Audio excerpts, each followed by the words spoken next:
I'm going to start out before the net Thursday night. We did some things at the repeater site. We changed the antennas and Take a half a step forward, Sam.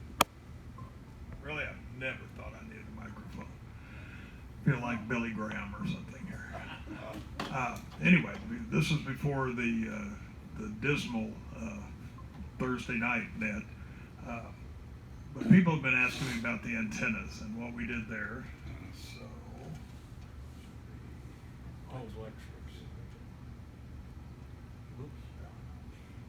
don't show that. No telling what's on this thumb drive. So. Grab that one. Okay, go ahead. Well, I can't do anything till you get it. Just start at the top. Click on the top. While they're doing that, we had 5 candidates today for testing. 4 were fully successful. So we have 3 new techs and 1 new general. So congratulations. Step up if you're one of our new hams, please. So just wait. There we go.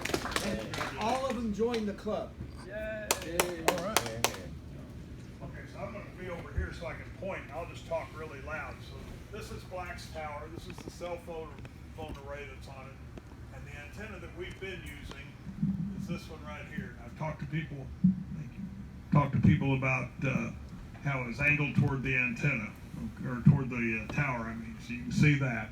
So what we did, what was it now? 2 weeks ago? Gosh, I've lost track of time. Anyway, is we switched to this antenna that goes upward. So it's not behind the tower anymore. It's virtually the same antenna. And we tested both of them. We tested I'll call it the new one. It's not new.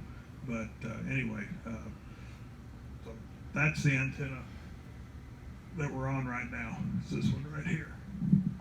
So I've also, let's see if this will, okay, this is a view from the south. Let's see what this goes to next.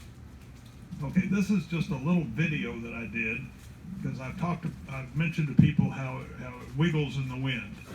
And so I actually did this little video. So you hopefully, see if we can get it to play again. It's only a 5-second video, but you can play. What did I do?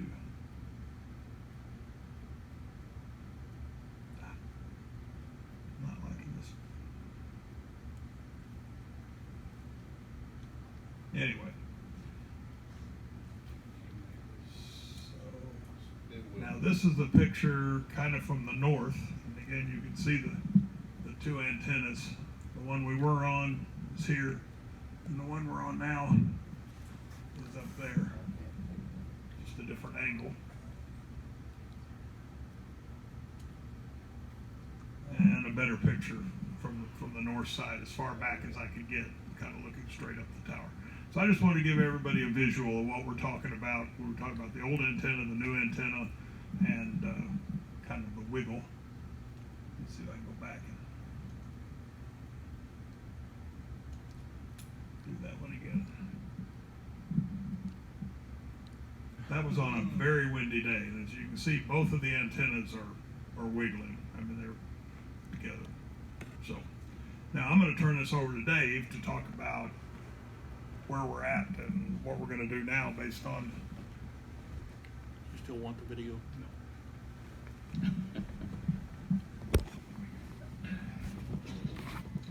Well, we did a lot of work that was probably overdue and on A2, and we started out with testing the receiver sensitivity, which was good.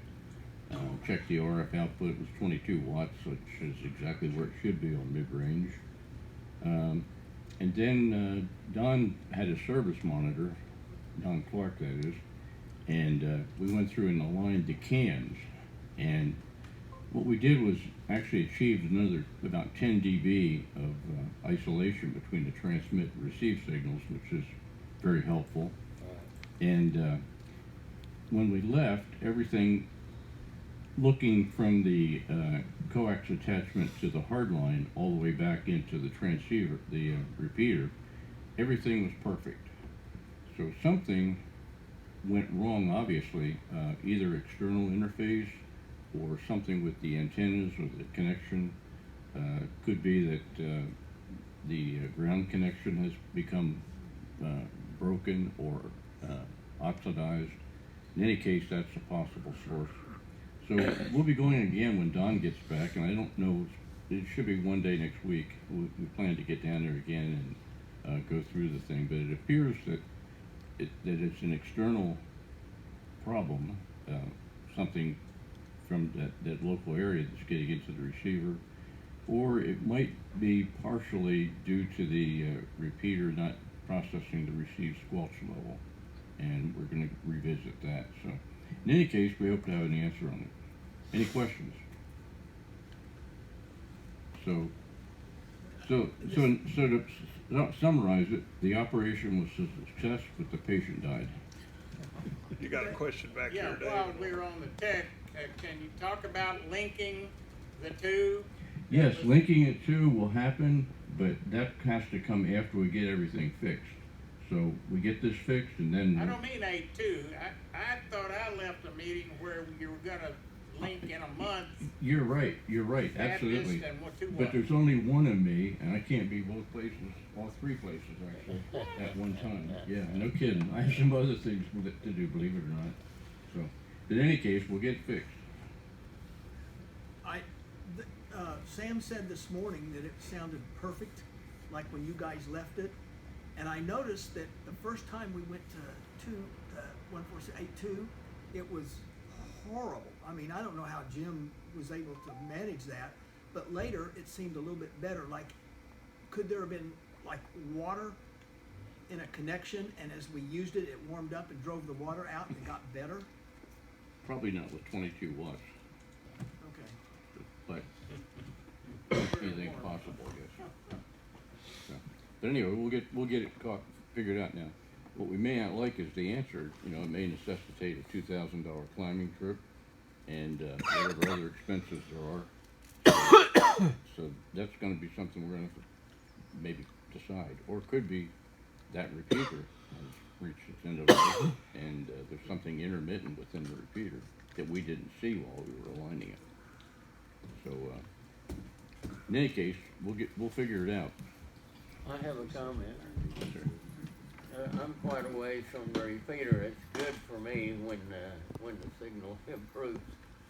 But from the old antenna that was tilted, my meter on the front of my transceiver went to the 7th mark. Okay? When you switched it to the new antenna, it went all the way to 10. But Thursday night, it was down at 9. I don't know what that means. It could be props, but it could mean something's not Well, right. the antenna swap out we did wasn't good for all people, and me for one. I had on my 9700, I'd set it where I was getting like S7 previously, and when I got back after we did the antenna swap out, it was S5. So, Crazy. and I think Tom experienced a diminished signal too. So, but the thing is, these antennas are not being used in the frequency in which they were designed. Right. So the parameters as far as the downward tilt and the pattern, it's just something's going to come out of the antenna. We just don't know where it's going to go. Right. Directivity is off. Yeah. Well, we're gonna get some shadowing up from that tower, I would think, too, so. Well, not on the uppermost antenna we're on We're now. above it now. Yeah, it's above the tower. It's above the tower. These pictures don't show it, but it's above the tower. And actually, I read an article the other day that says when the antenna is down by the tower, it actually acts as a reflector and gives Yes, you it more does. power away in the opposite direction. But now we're above, so it shouldn't. So.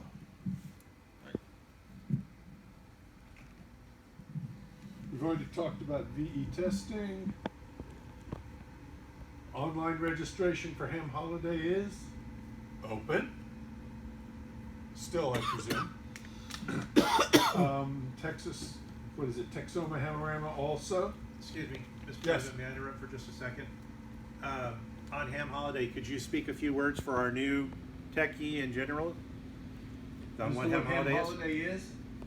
Very brief. When it is the last full weekend of July.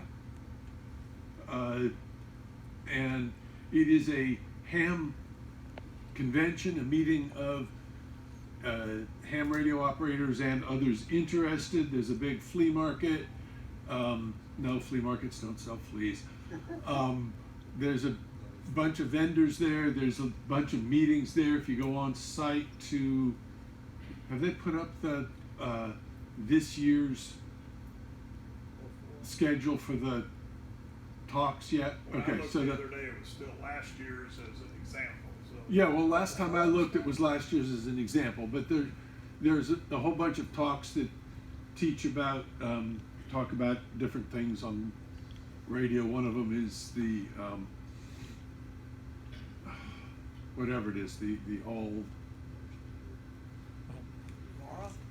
node, and If you go on to eHam, go under the forums, look at HamFest, there is an announcement that lists a tentative list of the forums, programs, and meetings for Ham Holiday. Trying something different this year, we're going to have forums on Friday as well as Saturday. Trying to maybe repeat some that folks want to go to, they couldn't make. There may have been scheduling conflict, they couldn't go to the one on Saturday, so they'll go to the one on Friday. So go on to eHam, HamFest, and look for the Ham Holiday announcement. As of right now, it's still showing last year's schedule, it says this will be updated, so. so it's on eHam, but it's not on the Ham Holiday website. Yeah, Ham Holiday Okay. website. It'll be held at the Cleveland County Center on the north side of Norman on Robinson Avenue. For those of you, because it's not written on the screen, sorry. And you can buy Across from tickets the at the hospital, website. okay. Excuse me, I'm a little confused here Yes. about what's not working. The Ham Holiday website is working great. I registered, Oh, no problem. no, what's not working is on the Ham Holiday Forum website, schedule. the forum list that I found was last year's forums, as an example, not this year's forums. Registration's fine. Mea culpa. I haven't sent the new one to Mark Okay. Klein, which I'll do as soon as I get home. Thank you. Appreciate it. In about a month. And for those who get confused easily like Yeah, me, exactly. the receipt comes from the Texoma Hamvention, in spite of the fact that it's actually Ham Holiday that's giving you the tickets. So I panicked last year when I saw that one. Other questions? Okay, let's see. What do we have? Com repeater programming software. That's not an issue. Okay. I managed to find the cable, and the guys at Bridgecom graciously forwarded a copy of the CPS software, so we're good to go. So it's no longer needs to be on there. Any other new business we need to consider?